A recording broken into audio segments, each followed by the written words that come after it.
Canada doesn't look like a place where housing should break you. It looks stable, polite, safe. And then you try to rent. And you realize the crisis here isn't only about money, it's about humiliation. Because in Canada, you can do everything right and still feel like the system has no space for you. You work, you follow the rules, you stay responsible, and housing still treats you like you don't belong. It starts with the search. You open listings and learn the first rule: the home is already gone. You message, no reply. You message again. Still nothing. Then a viewing finally appears, and it doesn't feel like a viewing. It feels like a test. People arrive early, not excited, nervous. Everyone wearing the same expression, "Please pick me." Because in a tight market, renting stops being about choosing a home. It becomes, "Please choose me." And once you understand that, you stop looking for comfort. You start performing stability. You bring proof, payslips, references, employer letters, bank screenshots. You try to look quiet, easy, low risk, because in a shortage, low risk gets selected. And even then, you can still lose. Not with a clear no, with silence, a ghosted application, a polite, "We went with someone else," no explanation, just another closed door. That's when the crisis becomes heavier than money.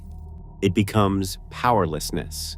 Because if a stable job can't secure shelter, what exactly is adulthood supposed to mean? And Canadians are tired. Not tired in a normal way. Tired in a way that changes your personality. Tired of being told to be patient while their lives shrink. Tired of being treated like they're asking for luxury when they're asking for a roof.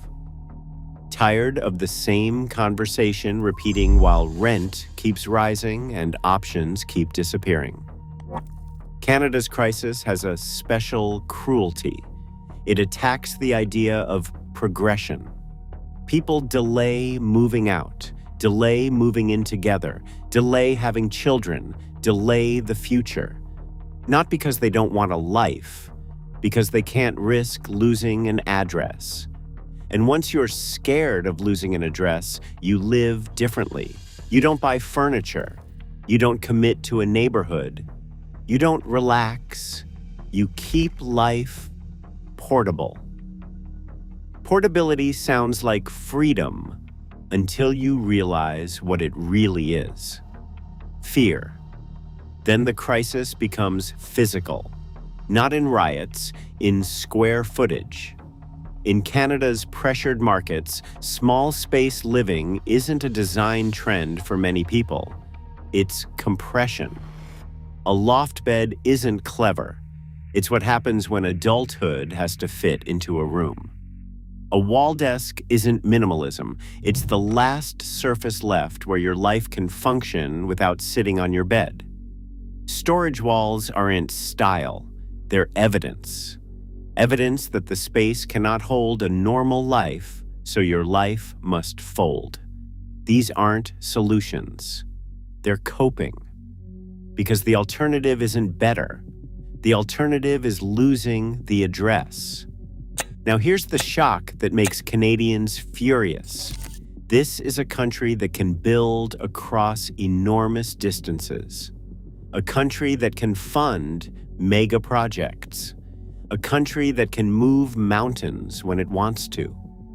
And yet, ordinary people are being priced out of the most basic thing a society is supposed to provide: a place to live. That contrast feels like betrayal. And it isn't just emotion. The scale is measured.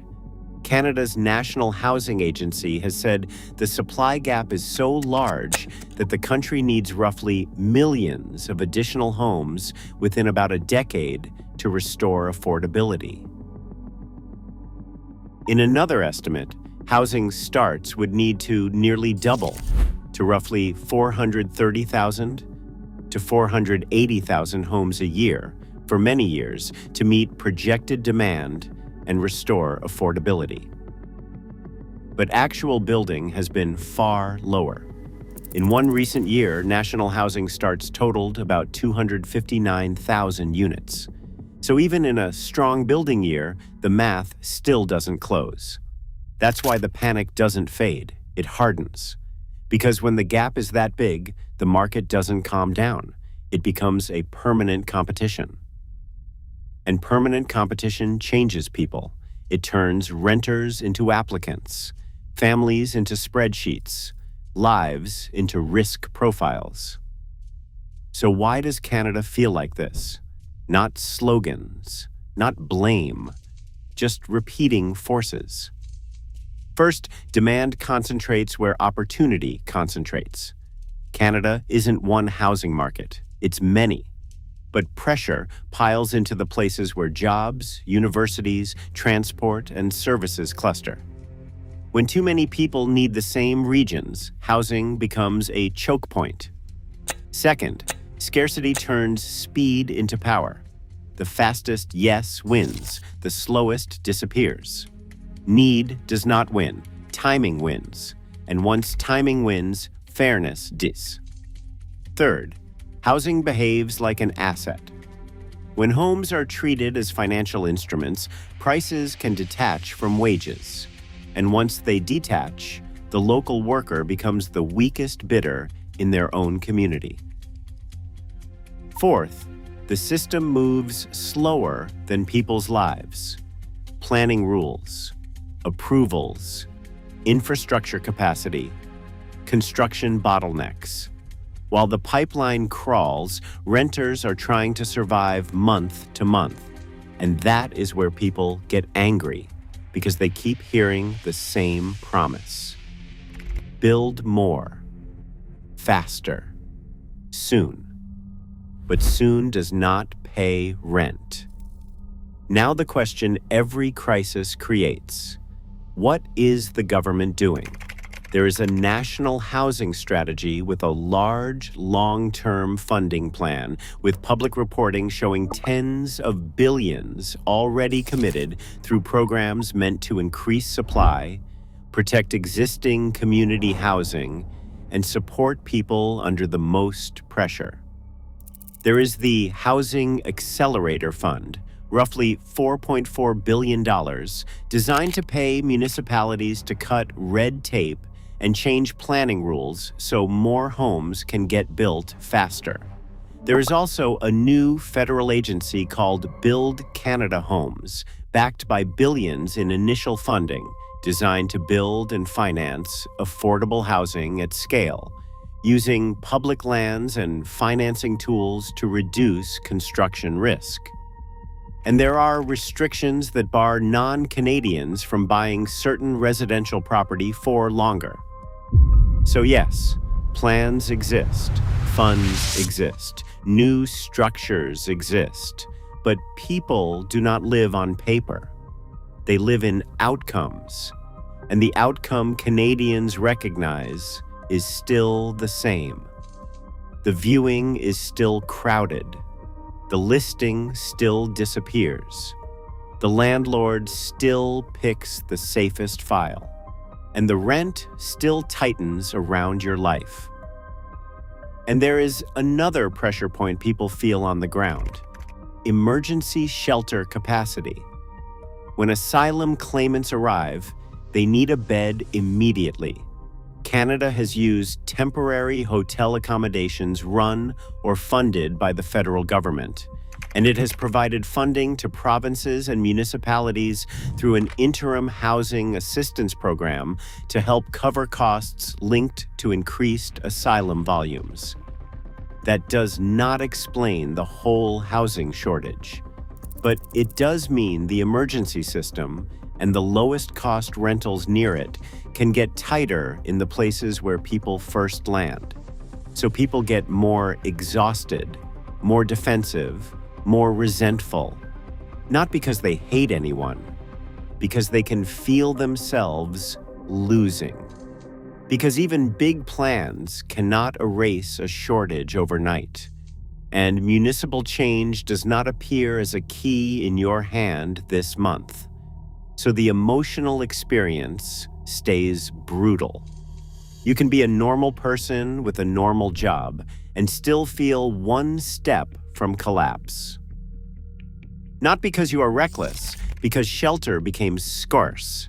And scarcity does not just raise prices, it changes the way people treat each other. It makes landlords suspicious. It makes renters silent. It makes everyone harder. It turns a basic human need into a privilege you have to win. And the darkest part is what it does to your mind. You stop thinking, where do I want to live? You start thinking, where can I survive without being removed? You don't dream, you brace. Now, zoom out. Canada is not a strange exception. It is a warning. A rich country can still become a place where ordinary shelter is out of reach for ordinary people. And when that happens, the damage is not only financial, it is social, it is personal. It is the quiet collapse of confidence. So here is the ending that should sit heavy. If a stable job cannot secure a stable home, what exactly is the promise of adulthood supposed to mean? Subscribe to follow this series, country by country. This is not one place. It is a pattern. If this felt real, hit like. And tell me in the comments, what was the first thing housing took from you? Money, time, dignity, or the feeling that you are safe? Subscribe, because the next country is worse in a different way.